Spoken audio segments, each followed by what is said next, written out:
All right, what up, people? It's your boy Chig from Unit Evil Eye coming to you again with a brand new video.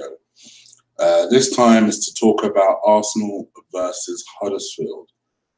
And yeah, sorry for the delay. My mum decided this would be the perfect time for us to have a catch up. Like, Baba, have a show. I'll me. I ain't spoken to her in a while. So, anyway, back to the business at hand. It's Wenger's last game. Wenger's last Arsenal game. I think people thought he'd outlive us, and his tenure at Arsenal would outlive us. It's, I don't know what to say in a sense that it is a really weird, bittersweet moment. It is, because I know there'll be a lot of people right now, a lot of people that will be celebrating and popping bottles, and I'm kind of one of them. But at the same time, there is a part of me, and there is, fucking sue me if you like, but there is a part of me that is a little sad it came to this. And if you are one of those people who aren't sad, and fair enough, you're entitled to your opinion. But if there was even one time you love this man, almost like a fucking marriage or a baby mum that you have or had. Don't know why you had. I don't know what I'm thinking there, but even if it's a baby mummy you have, doesn't work out the relationship, this bitch has driven you mad for fucking years and years and years, right? And that relationship comes to an end in the most bitter of circumstances, right? And don't get it twisted, 80, 90% of you is relieved, absolutely relieved that situation is over and you can move on with your life. And the only time you have to talk to her is because you want to talk to her about your kid. And don't get it twisted, ladies. You guys also are probably a little bit more in touch with your more. Because I don't want to say anything too controversial. I think you guys are a little bit more tactile than men. So you yourselves have had a boyfriend that's driven you fucking nuts, and you've finally broken up. And you're like, you know what? I'm over this motherfucker. But there's a little part of you who thinks, damn, that's a damn shame. You know? Because there must have been something that attracted you to that person. There must have been. And we, as an Arsenal fan base, were attracted to Wenger. All right, not in the same freaking way. I don't judge if you do, but in the sense of we were attracted to that Wenger ball. The first 9 years at Arsenal. He was amazing, revolutionized football, changed the way players eat, diet. And I've seen people kind of diminish that and say, oh, was he really the first? Come on, guys. Let's not completely shit on everything Wenger has achieved, even if it was at least in that initial period of time. He revolutionized football, revolutionized the way people should play football. Pep Guardiola himself has gone on record to say that Wenger is his mantra, his absolute, that's how he bases his managerial career, on the way Wenger played football, and the way he came to England and absolutely changed the game. There's a reason that Pep never talked shit about Wenger. Never has, even when he was at Barcelona. Wenger is one of his idols. He has gone on record to say that. Regardless of what you and I think of Wenger now, he has made an impact on football, and you can't take that away from him. And don't get it twisted, I know that when I have my end of season show, there are going to be a lot of people that are on that show that are going to be hard to convince of the things I'm saying right now. One in particular, a certain Mr. Gunner, I know is going to be like, all right. But he revolutionized football, changed the fucking game. Unfortunately, time passed him by and he stopped changing. And then it became just this barren period of unachievement, and top four place was a trophy, and you know, just failure after failure, and being surpassed by other managers. And Arsenal fans were accused of overreacting, were accused of not showing him respect, were accused of being impatient and not giving him an opportunity. And that is where I have an exception. Whenever I see a pundit, a so-called know-it-all pundit that says that Arsenal fans have not been patient and they've treated Wenger unfairly, how about us? Haven't we been treated unfairly? Being asked to play the most expensive tickets in the land, and for what? For them not to spend the money that we're putting into the club? And that is where my sympathy runs out. That is where my 10% runs out. That is where a lot of people's anger starts. Just this refusal to do what is clearly so obvious. This isn't just a, oh, well, I don't particularly like that style of football, but it's effective. You know, the way certain people struggle with the way, like Everton fans, the way they struggle with the way Allardyce plays football. Last time I checked, you're high up the table. Like last time I checked, you're doing reasonably well. All right, maybe Everton are a bad example because they're not doing that well. All right, Burnley. It's like Burnley fans if they were complaining about the way Sean Dyche has them play football. It's like, really, motherfuckers, you're seventh. I'm like, let's stay in your lane a little bit. This isn't that. We as Arsenal fans saw the systematic breakdown of the way the team was eroding throughout the years and the failure to address those issues. And whenever those issues were eventually addressed, they were addressed with substandard players. And that is where I guess my sympathy runs out. I will always respect Arsene Wenger. Always will. To be honest with you, outside of this Arsenal shit, he seems like a nice man. He does.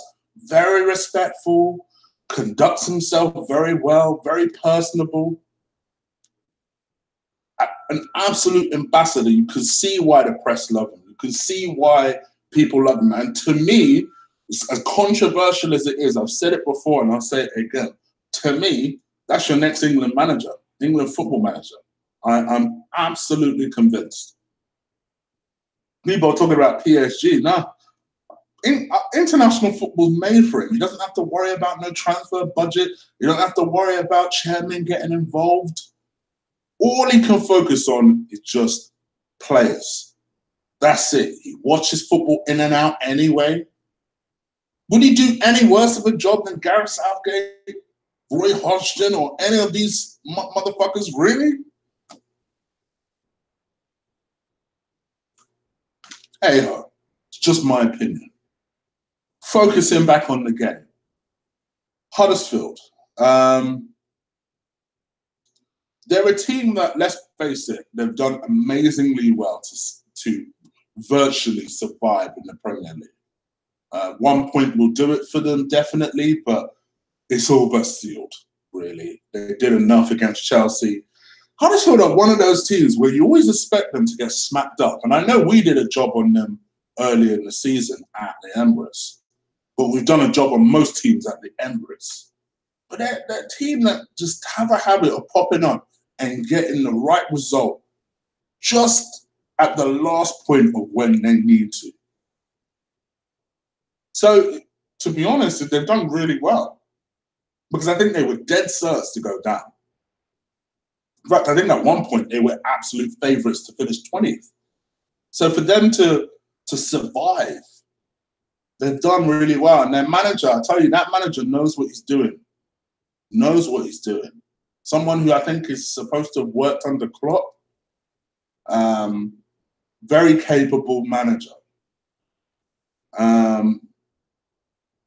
But we move on to this game needing a result. If for no other reason, let's fucking finish this season with a bang. You know, I'm not really for the whole, well, play for Wenger shit, because they haven't all season. But at least sign off Wenger's legendary Arsenal career with a fucking win. I don't care where it is. You have to do that much. The players have to do that much. If there is one time where nothing is on the line and they owe Wenger so much, all of them motherfuckers owe Wenger so much. So much. Let's be real, because some of them flat out ain't good enough. Flat out. So every single one of those motherfuckers owe him everything. So the one time they should show up is fucking tomorrow. Show up and break this ridiculous juju, this ridiculous away game jinx that we have. Break it and beat these motherfuckers. Beat them. We ain't going to relegate them. Beat them. You beat them 5-0 early in the season. You are capable of doing it again. This is Wenger's last stand. And quite frankly, for next season, this is the opportunity you motherfuckers need to play for your places next season. Because I'll tell you what, I'd sell most of you fuckers. But that is for a chopping block. That's another chopping block special coming up, believe me. So with that being said, this would be the 1-11 that I pick for the Huddersfield game. In goal, I'd go with Petr Cech. Pretty much because I don't trust Ospino's shit. I don't really trust Cech much more, but I think out of the two, he's the better keeper. I go with Petr Cech. As right back, I go with Zoolander himself. Such an aptly named name. I can't even take credit for it because that's Lee all the way. Zoolander himself, Hector Bellerin. Don't know if you guys saw the video that was going around Twitter. Go check out my Twitter, @ColossalChick. Flippin' heck. Hector Bellerin, right back. Centre back. So we have no Mavropanos because he's suspended. We've got no Koscielny because he's injured. And I really, really don't trust fucking Mustafi. But let's face it, he's going to play in this game. I'd play him and Callum Chambers. I didn't think Holding had the greatest of games against Leicester, to be honest. And I think Chambers has done really well. I don't really understand why Chambers came out of the team. So put Chambers back in. So Chambers and Mustafi for me. Left back, Kolasinac has played the last couple of games. I finished with our player of the season, Monreal, as left back. In central midfield, I played Xhaka. Just when he started to show me that, oh, maybe he's got something about him. Last couple of games, again, he hasn't been fantastic, but I play Granit Xhaka in the middle. Next to him, I play Ainsley Maitland-Niles because fuck it. I play Ainsley Maitland-Niles. I think the kid has done really, really well, particularly in his position. It is an away game, so I think one might say, well, why are we going so defensive? I think Ainsley Maitland-Niles can do it all. There is an argument that maybe Jack should play or Ramsey should play. You'll see what I do with them in a second. But with me, I play Ainsley Maitland-Niles in the middle next to Xhaka. Now, next to Ainsley Maitland-Niles, I play Aaron Ramsey. Jack misses this game for me because I don't think he's particularly deserved it. I think he had a decent-ish. The last time he appeared for Arsenal, he was okay, but I don't think he deserves the place. So drop him to the bench. Can make an appearance later in the game, but for me, I play Aaron Ramsey. Now, I know realistically, the three in the middle will be Granit Xhaka, it will be Jack Wilshere, it will be Aaron Ramsey. This is just my opinion. It's my hopeful 11. So the three across the front.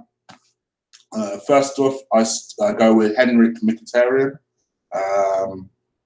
Has been in decent form lately, actually. I actually thought he did pretty well against Leicester. Was unlucky to be on the losing side, to be honest. But I play Henrik Mkhitaryan literally as a number 10. And then I go with 2 up front because fuck it. Why the hell not? So I play Lacazette and I play Aubameyang. Let's throw the fucking kitchen sink at them. This is the last game. And if there's an opportunity to go out in style, let's go out in style. Let's do this. I don't really have anything really that will win well, but something tells me we'll stumble and bumble a 2-1 win. I think we'll break this hoodoo. I do. I actually think that. This is not me being positive because it's a preview. I actually think we'll win this game. And that's it, people. That's my last preview of the Premier League season. I'll be back tomorrow, so there's going to be a few fucking things happening tomorrow. So first up, I'll do a review of the game. It'll be a real quick 5-minute review, and I'll drop that pretty much straight after the game. Then I've also scheduled a video, which I've already pre-recorded a couple of weeks ago, about Wenger's legacy and what I think about Arsenal. I did a little informal cameo today. Sorry about that. Didn't really intend to go on as long as I did. But that goes a little bit more in depth. It's about 10 minutes long. Do check that out. And then the Super Show, which is at 7:30. It'll be live. It'll feature Kenny Ken. It'll feature Lee Gunner. It'll feature Ola. I added him midweek because people were asking for that to happen, so I've done that. And then, of course, I'm adding Amanda to it, which means I'm going to get plenty of proposals in the chat room. But do check that out. It's at 7:30. And the best way of doing that is hitting that subscribe button. Those end of season shows are always good. They're lengthy, but this one won't be like ridiculously lengthy. But it'll be informative, it'll be funny, it'll be fun. So do check that out. If you know these guys, you know they're all big characters. There'll be a real fun show. So do check that out. Hit that subscribe button so you make sure you don't miss that show. And also hit that notification bell because then you'll be alerted when that show is live. Pretty much it from me. I think I covered all bases, right? Yeah. All right, I'm out of here, people. Take care. Peace. And come on, you fucking Gunners.